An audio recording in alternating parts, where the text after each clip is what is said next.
Bonsoir chers frères et sœurs, nous espérons que la journée s'est très bien passée et que vous allez tous bien. C'est vrai, certains peuvent ressentir la fatigue, mais beaucoup de courage.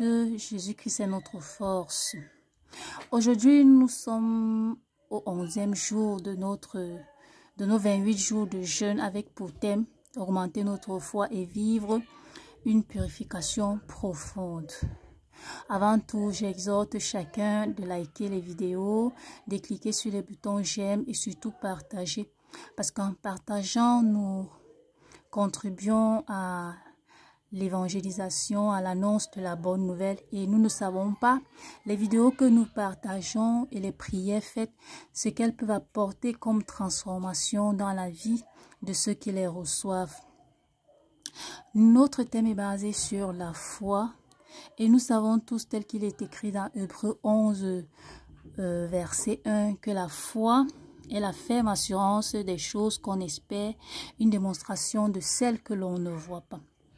Nous engageons dans cette marche de 28 jours, c'est parce que nous avons une espérance.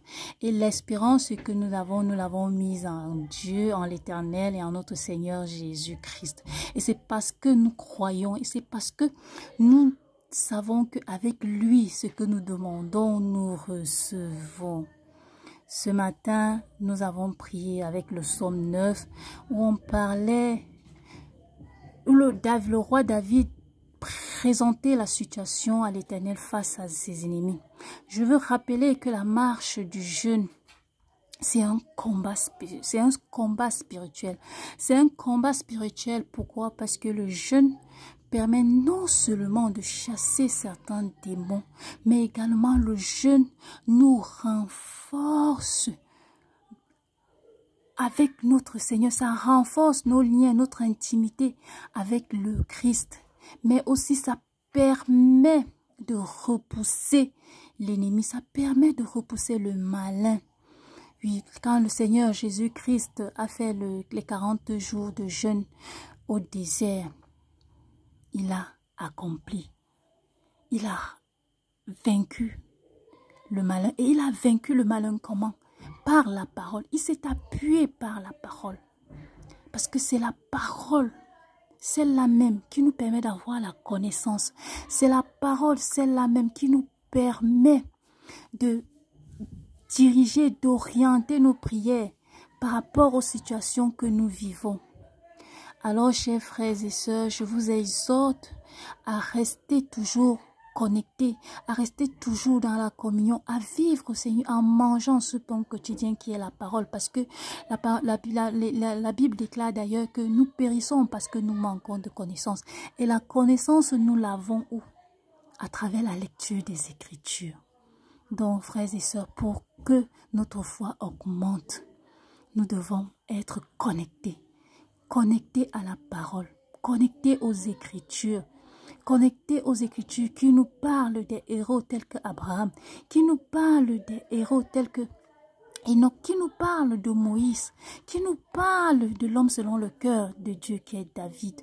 Comment est-ce que sont leurs espérances, comment est-ce qu'ils ont marché, comment est-ce qu'ils ont respecté les préceptes et les commandements et toutes les ordonnances que le Seigneur les avait données. Alors, durant ces 28 jours, continuons à vivre et à porter notre espérance en cette parole. Ainsi, notre foi augmentera. Ce soir, nous allons porter notre prière sur le psaume 3. Tiré toujours du recueil de David. Je lis. À l'occasion de sa fuite devant Absalom, son fils, David a écrit ce psaume. Ô Éternel, que nos ennemis sont nombreux. Quelle multitude s'élève contre nous. Combien qui disent à notre sujet plus de salut pour eux auprès de Dieu.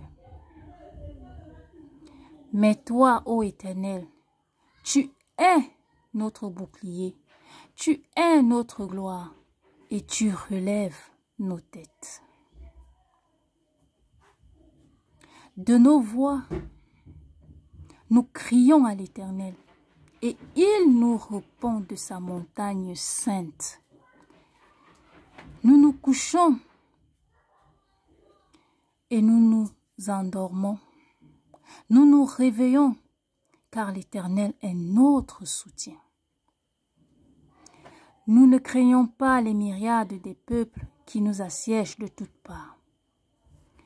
Lève-toi, Éternel, sauve-nous, notre Dieu, car tu frappes à la joue de tous nos ennemis. Tu brises les dents des méchants. Le salut est auprès de l'Éternel.